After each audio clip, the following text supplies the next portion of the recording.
Welcome back to Good Sports for You, where we are talking about good sports for you. And today I got another great video talking about my grandfather's scrapbook from 1953, which was the Milwaukee Braves' first season in Milwaukee. It's really interesting to look back at these articles, see how they were describing the players. They focus a lot on like batting average, home runs, and then for pitchers, they really focus on win-loss record and sometimes talking about ERA, which I think is really fascinating. Definitely a change from what we talk about now. But before we hop into it, please like and comment and subscribe. I appreciate it so much. Let's help keep this channel growing as we reach the new year. 2025 was my first year doing YouTube, and it was an absolute blast. But 2026 is going to be my first full season, and I'm going to be coming out with content all the time, so I cannot wait for you guys to join me on that journey. But this first player we got is going to be Vern Bickford. Here's what they got to say. Vern Bickford, regarded as one of the greatest competitors in the major leagues. High praise. Vern Bickford, Braves' right-handed pitcher, did not hit his true stride until after the war. It's so interesting, too. A lot of these players would serve in the war. This was either Korea or World War II, but you will see that mentioned a lot. Bickford spent 4 seasons with Welsh West Virginia of the Class D Mountain States League before he went into the armed services. When he returned, he climbed rapidly.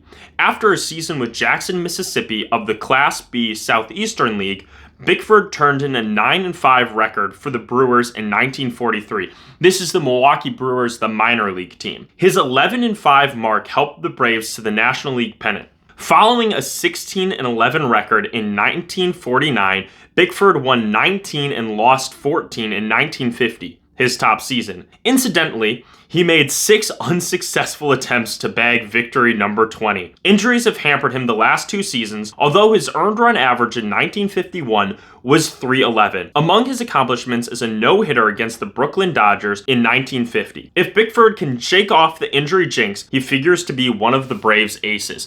So like I said, they basically exclusively talk about win-loss record, which I think is really interesting. And when we look at his stats, he was decent, and then he got hampered with the injury bug. And I think it's interesting though. So they talk about him being injury prone in the seasons before he came to Milwaukee when he was still on the Boston Braves at the time.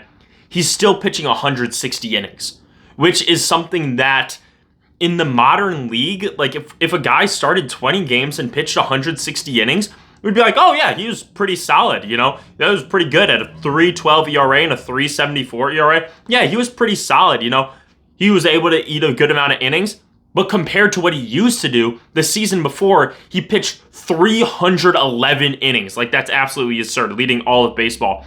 And he was not able to shake off the injury bug whatsoever. He was very bad in his lone season in Milwaukee, only pitching 58 innings. With 20 games, 9 games started. See, that, it's okay, that's the injury bug for sure. And then it looks like he pitched in Baltimore for one more season for 1 game, actually. Only 4 innings. Did not turn out too well. So this guy, it seemed like he was a fierce competitor. He kept on going out and trying to do new things, but it just did not turn out for him very well in Milwaukee. I do think it's interesting, though. Obviously, the classifications for minor leagues have changed. They talk about the Class D Mountain States League, the Class B Southeastern League. Now it's just A-ball, AA, and AAA. So I think that that's interesting. Next up, we have a guy that did not disappoint in Milwaukee. That is going to be Del Crandall. Del Crandall, back after missing 2 seasons while playing for Uncle Sam, again, military. Funny that they also say playing for Uncle Sam. Del Crandall, 23, is rated the Braves' #1 catcher. Braves officials are exceptionally high on Crandall. They see him and left-handed pitcher Johnny Antonelli, also returned this spring after 2 years in the Army, as one of the best batteries in baseball. Crandall advanced to the parent club after a fine season at Evansville of the 3I League in 1949. With the Indiana team, he batted .351 and fielded .989 before he was recalled in midseason. After starting his baseball career in Leavenworth, Kansas of the Class C Western Association, where he hit .304, Crandall finished the 1948 season with the Brewers, again, the Milwaukee Brewers, the minor league club, playing in 5 games. With the Braves, he hit .263 in 1949 and .220 in 1950. With experience, however, his batting average should jump. Crandall is 6 feet 1 1/2 inches tall and weighs 180. His home is in Ontario, California, A sore arm has hampered him in spring training. He has a strong, accurate arm before he went into the service. Again, this is his first season back in the service, so obviously they're going to talk about that a lot. And also there's like a lot of uncertainty that you can just tell in kind of writing the article. Like they say, he had a strong, accurate arm before he went into the service. They're kind of alluding to the fact that like those things may have changed. However, with the Milwaukee Braves, he was one of the best players in the entire league. He was an 11-time All-Star. Although they did double up on the All-Star games in 59, 60, and then 62. So he was a 6-time All-Star between those 3 seasons. So that's kind of like up in the air about like how legit like All-Stars that was. But regardless of how you slice it, he was a multiple time All-Star, multiple time Gold Glove winner, consistently receiving MVP votes, just one of the better players in the history of the Milwaukee Braves, honestly.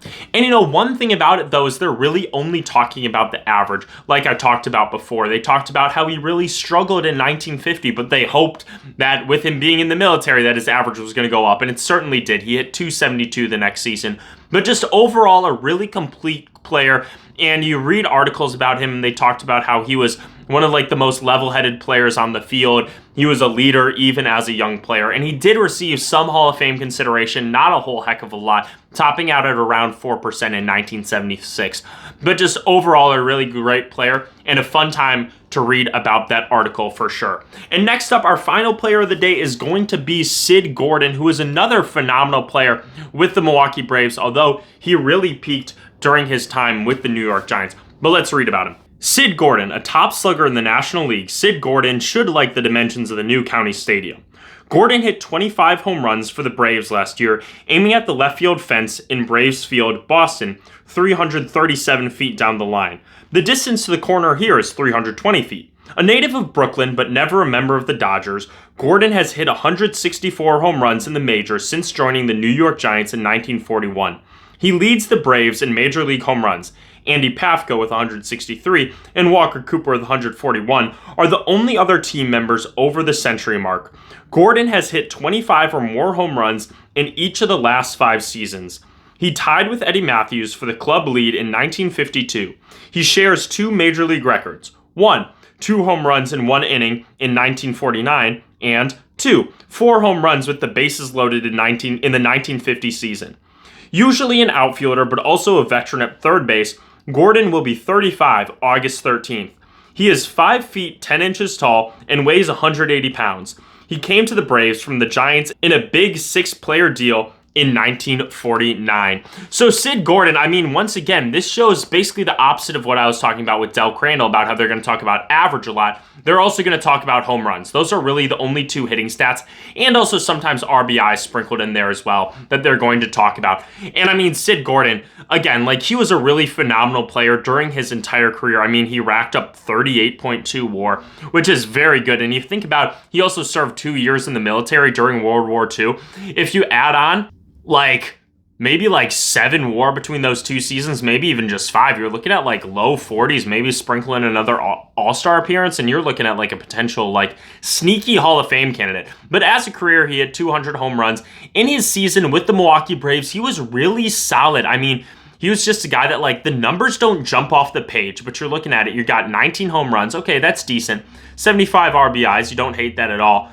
Stolen bases, he wasn't stealing bases, but a really good walk to strikeout ratio, 71-40. Right there, he hit for a really high average, 274. I mean, it wasn't really high back then, but like looking at it now, it's a really solid average. Good on base percentage, a 100-point difference between on base and batting average. And then slugging was also really good, looking in that like mid 400s with a really solid OPS and a 122 OPS plus, so 22% better than league average. And I believe that he was like a decent defender. He wasn't the best in the world, but he was pretty decent, right? But I mean, he's one of those guys that it's like in the modern day, he could have really thrived. He hit for some decent pop, but I do think it's crazy that they're like 25 home runs every single season, which is good. But like 25 home runs now, like nobody even really cares about that, which is kind of wild. But I mean, you're looking at his entire career. I mean, 115 OPS plus. Let's just like at like post-war. 115 OPS plus, 107, 148, 142, 156, 143, 142, 122, 123. And then finally, by the time he's 37, he becomes a below league average player.